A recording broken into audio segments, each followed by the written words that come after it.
In today's video, I'm going to teach you how to add row in Grafana. By the end, you'll know how to organize your dashboard with a new row, give it a clear title, and optionally repeat it based on a variable so it scales automatically.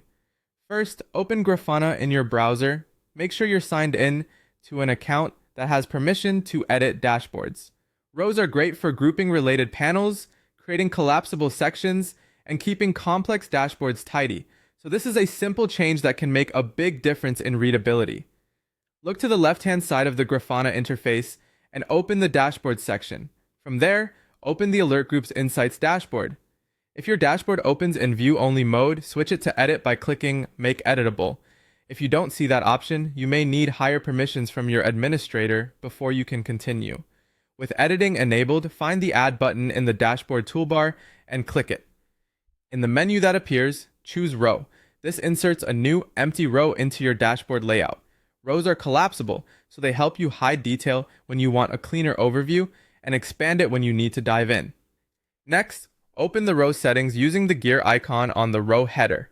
In the settings panel, edit the row title. Give it a meaningful name that reflects the content it will group. Something like response time, alerts by team, or service health. Clear naming makes dashboards easier to navigate for you and your teammates. If you want Grafana to automatically create one row per variable value, use the repeat for option. Select the dashboard variable you want to repeat on, such as a team, service, or instance variable you've already defined. This is powerful for multi-tenant or multi-service dashboards because it clones the row once for each value. A quick tip: if your variable returns many values, consider filtering it or setting a max to avoid creating too many rows, which can impact performance and usability. When you're happy with the settings, click Update to apply your changes. Your new row is now part of the dashboard layout, ready to hold panels and serve as a collapsible section.